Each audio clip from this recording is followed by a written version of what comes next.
Assalamualaikum warahmatullahi wabarakatuh. Alhamdulillah.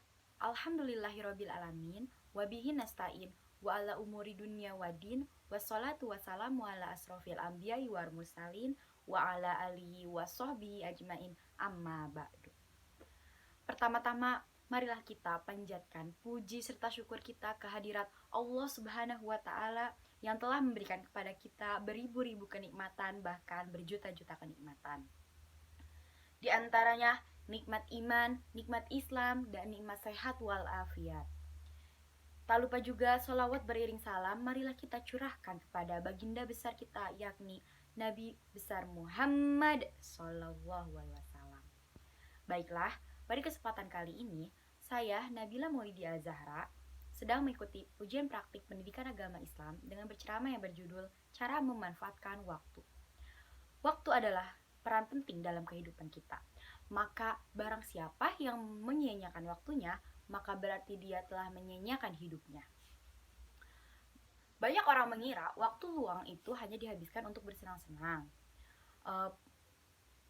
Sama seperti yang dilakukan oleh banyak orang. Mereka lebih mengerjakan sesuatu yang tidak mendesak, seperti yang pertama, posting status di sosmed dan komen status teman sosmed kita sampai berjam-jam, bahkan sampai meninggalkan sholat 5 waktu untuk hal duniawi. Yang kedua, berfoya-foya dengan harta benda kita untuk hal dunia, padahal sebaiknya harta yang kita peroleh untuk beramal di jalan Allah Subhanahu wa taala, yaitu bersedekah, berinfak, dan membayar zakat. Yang ketiga adalah menghabiskan masa muda dengan cara melakukan hal-hal yang dibenci oleh Allah Subhanahu wa taala. Sama seperti kata anak muda zaman sekarang, yaitu habiskanlah masa muda kita dengan kesenangan, dan ketika sudah tua barulah bertaubat. Jika memiliki prinsip hidup seperti itu,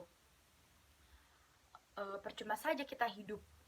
Jika umur kita hanya sampai 25 tahun saja misalnya, maka tidak ada waktu lagi untuk bertobat. Tetapi jika kita umur panjang hingga 60 tahun ke atas, maka terlambat sudah waktu untuk bertobat.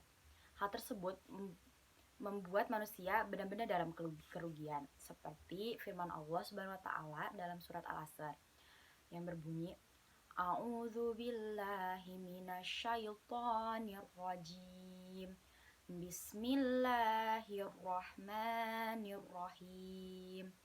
Wal asr innal insana lafi khusr illalladzina amanu wa amilus solihati wa tawasau bil haq wa tawasau bis sabr. Yang artinya, demi masa, sesungguhnya manusia itu benar-benar dalam kerugian, kecuali orang-orang yang beramal soleh dan mengerjakan kebaikan dan saling menasehati dalam kebenaran dan saling menasehati dalam kesabaran. Banyak orang mengira bahwa waktu di dunia itu sangat panjang, dan sebenarnya hal tersebut salah besar. Karena satu hari di akhirat sama dengan 1000 tahun di dunia. Maka jika kita hidup di misalnya 63 tahun di dunia ini, sama dengan beberapa jam saja di akhirat. Manusia dalam hidupnya memiliki prinsip yang hanya mementingkan hasil dari kerjanya. Dia tidak mempedulikan apakah waktu luang dengan keluarganya terbuang begitu saja, ataupun kesehatannya yang semakin hari semakin menurun, bahkan sangat parah. Oleh karena itu, Nabi Muhammad SAW bersabda, ada dua nikmat di mana banyak manusia tertipu di dalamnya, yakni kesehatan dan kesempatan. Hadis riwayat Bukhari. Hadis ini menjelaskan betapa pentingnya memanfaatkan waktu. Karena tanpa disadari banyak orang terlena dengan waktunya. Imam Al-Ghazali dalam bukunya Khuluqul Muslim menerangkan, waktu adalah kehidupan. Karena itu Islam menjadikan kepiawaian dalam memanfaatkan waktu, termasuk diantara indikasi keimanan dan tanda-tanda ketakwaan. Orang yang mengetahui dan menyadari akan pentingnya waktu berarti ia memahami pula nilai hidup dan kebahagiaan. Membiarkan waktu terbuang sia-sia dengan anggapan esok masih ada waktu merupakan salah satu tanda tidak memahami pentingnya waktu. Padahal ia tidak pernah datang untuk kedua kalinya. atau tidak pernah terulang. Dalam pepatah Arab disebutkan, tidak akan kembali hari-hari yang telah lampau.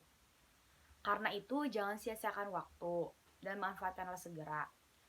Rasulullah SAW bersabda, sebaik-baiknya manusia adalah orang yang diberi panjang umur dan baik amalannya, dan sejelek-jeleknya manusia adalah orang yang diberi panjang umur dan jelek amalannya.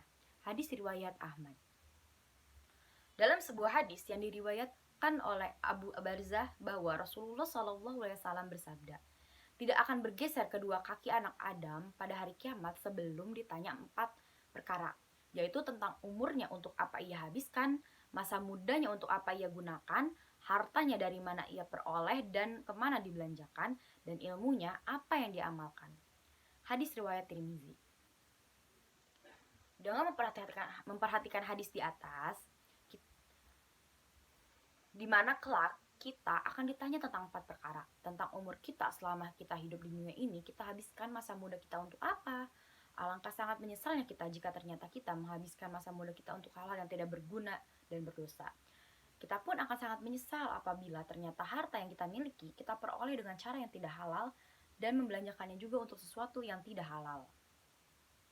Kita pun akan sangat menyesal apabila ilmu yang kita anugerahkan justru malah kita gunakan untuk bermaksiat kepada Allah Subhanahu wa taala, misalnya dengan menggunakan ilmu dan kepandaian kita yang miliki untuk menipu, memanipulasi dan berbuat kecurangan selama hidup kita. Karena itu, sebelum terlambat, sebelum kematian mendatangi kita, marilah kita memanfaatkan waktu sebaik-baiknya.